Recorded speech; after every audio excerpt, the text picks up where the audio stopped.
What's up, everybody? Welcome back. Today I'm going to change the time belt and fuel injectors on this truck. So it's kind of going to be not really a step-by-step guide, but I'm gonna walk you through it and show you how I get it done. All right, so if you didn't know, I got a 2018 Denali. It's just a two-wheel drive truck. So if you have a four-wheel drive truck, it might be a little bit different. As you can tell, I've already gotten kind of started on it. Really, all I did was take the under tray off the bottom here. There's only 4 screws holding it on. I also took the engine cover off here. So there's 4 15 mils on the corners of this. Like I said, if you have a four-wheel drive truck with a skid plate, it might be a little bit different. And then the engine cover, there's like a T25 in that bolt hole, and obviously you have to take the old cap off. There's an AC line that clips on the back here, and then there's 2 like, I don't even know what you call it, it's like push clips. You just pull it up and the thing comes off after you take that bolt out. So just be mindful of that AC line on the back. Like I said, I already got the coolant draining. There's petcock right there. Like I said, you got to take this off, the skid plate off, to get to it. So hope that helps some of you. From the top side, this is just, all I did was take the engine cover off here. I took off the coolant reservoir cap there, and that's pretty much it. So I'm just getting started in this, and I'll give you an update when I make some more progress. All right, next thing I got the fan shroud off. I took the upper radiator hose off and just tucked it up here. It's just got a clamp on it. Took my intercooler pipe off as well. This clamp can kind of be a pain in the ass. That one's just a worm clamp on there. But this one, if you've never dealt with it before, it looks just like this side. But it's got this spring clamp on it, and you have to, you can see that, you have to push the tube in and then pull that spring clamp out. It doesn't come all the way out, but just enough to where it comes out of this groove, and then you can slide this. Just take a little pick or a flathead screwdriver or something, push this in, and then you can pull the spring clamp out. And like I said, it doesn't come all the way out, but then you can slide this tube off. It's easier to show on that side than it is on this side, because it's kind of, when I got my hands in there and everything, it's kind of cramped. But that's how you get that off. And then the shroud itself, the bottom of this comes off, because there's this ring that goes all the way around it, and there's no way that you can slide this up out of the car or out of the truck with the bottom of this ring on here. So it just clips into these holes. There's no screws or anything holding it on there, but it's got these style of clips that go into these holes here. So you just gotta like compress them and then push them in, and then pull this bottom piece out. And then there's 2 screws on the top of the shroud that hold it in. And then there's these like hook things. There's 4 of them, 2 on each side, that hook into the radiator. So there's only 2 screws holding this thing in, but it's kind of a pain in the ass to get out. All right, got the fan off. Kind of a pain, but not really, not so bad, I guess. Couple tricks here. Take the drive belt off before you take the fan off, because getting this off of this, getting this fan off of this pulley, I mean, this whole thing spins.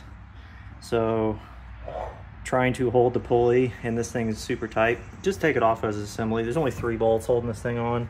There's these 2 here on the passenger side, and see it below this pulley here, just below that pulley, that other 3rd bolt there, there's only 3 bolts holding this thing on there. So instead of fighting this, trying to hold this pulley and take this nut off, just take this whole assembly off. There's only 3 bolts. If you're changing the timing belt, like, this piece has to come off anyway, because it's in front of the timing cover. So just take that off. And then obviously that's just 2 bolts, comes right off. So on to the next step. Alrighty, time for another update. Got the timing belt off. So for this, you got to take the balancer off. There are 4 bolts. You can kind of see how that works. There's 4 bolts down there. Just take those off. And I took, you kind of see this nut here, or this bolt. I took that off. That holds this wiring harness. It's hanging here. You can see that bolt hole right there. It attaches here. It's kind of in the way of this cover. So, and then there are a plethora of bolts for this cover. So take all those off. And then, yeah, I took this pulley off here too. There's a serpentine pulley that bolts on here. Kind of gets in the way of the cover here. And then I got the belt off. So took the timing tensioner off. It goes here. Just 1 bolt to 13 mil. Just take that off. A lot of people get scared about like these rotating and stuff like that. Just mark it. Like this is how I did it. I just took a Sharpie and marked the cam pulley here against the cover. And then on the crank pulley, I got it close. You don't have to get it perfect. As far as like putting it at top dead center before you take it apart, just mark it where it's at. And because usually the motor is going to stop like where it's happy, like it's not going to stop and then like roll over. Just put a wrench on it, you know, and just make sure that it's not going to roll over on you, or you can feel it, like if it's like coming across the cam lobe, or if it's building compression or something like that, like you can feel that as you roll it over. But just get, you know, find a happy spot to where it's when you go to take this belt off, it's not going to move on you. But do mark it, and that's all I do. I don't get carried away with trying to set this thing perfectly top dead center. I mean, you can see I'm a little bit off, not a big deal. You know, if you're off a tooth, like it's going to be way off. Like you're going to put this back together and be like, that mark is a whole tooth off, you know, like you'll be able to see that. So just don't get too overly concerned about it. I mean, obviously it's important, but you know, anywho, bolts for this thing here, balancer, it just pull these bolts off and it comes right off. Here's this pulley that went under the alternator. This is left-hand thread, so be mindful of that. And then the cover itself, there's like a gasket material here. You kind of have to like pry this thing off. Just be careful, try to maintain the integrity of this gasket as best you can. Also, here's my old belt. This thing's got just over 100,000 miles on it. It doesn't look terrible. I can't find any real bad spots on it. It's obviously used. It's got 100,000 miles on it, but you know, it doesn't look terrible. Trying to get this thing to focus here, but you know, the teeth still have crisp, you know, roundness. It's not like wore out. I wouldn't say it's wore out by any means, but I don't like letting things like this go more than 100,000 miles. You can see the lettering still, it's wore off. We'll just say it's wore off. But this is a factory belt. It's a Gates belt, which is surprising. I thought it'd be like an AC Delco from the factory, but nope, Gates belt. Anyway, yeah, there's the old serpentine belt as well. I had changed this once before, so this thing doesn't look terrible either. But I got a new one going on. If you're going this deep into it, you might as well just throw a new, I mean, this belt's like 30, 40 bucks, whatever. Just put a new one on it. Not a big deal. All right, one more time. Got the water pump off.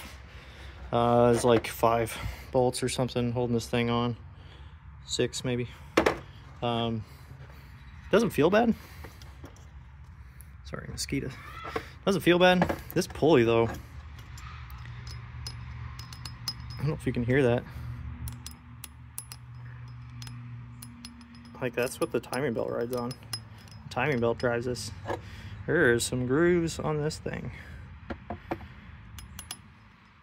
Like I can catch it with my fingernail. They're pretty deep. So, but here's where that goes.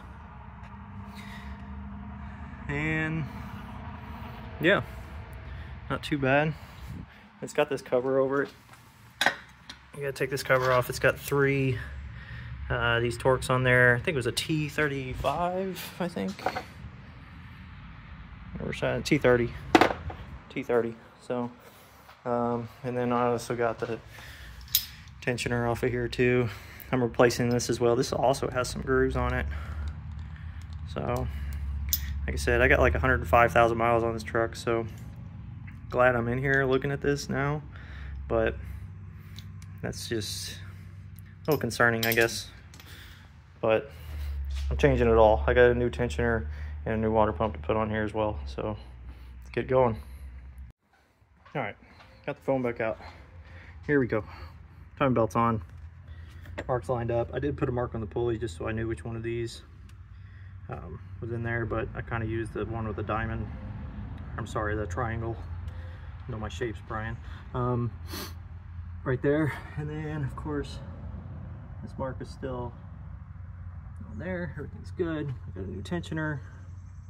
New tensioner on there, obviously, no water pump. And yeah, everything's good. I'm about hour and 45 minutes into this right now. I already got the new belt on, so pretty quick job. All right, going back on, got the cover on, I got this pulley back on here, and this guy, don't forget to plug this back in for the fan. It's electronically actuated, controlled fan here. That's pretty much it. I'm gonna do the injectors next, or also in this same day, but I'm gonna make a separate video on that because I don't want somebody to be like, hey, you know, I want to see an injector replacement video and then have to watch through all this. So, or vice versa with the timing belt.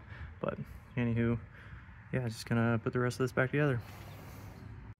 All right, I did want to mention about this drive belt.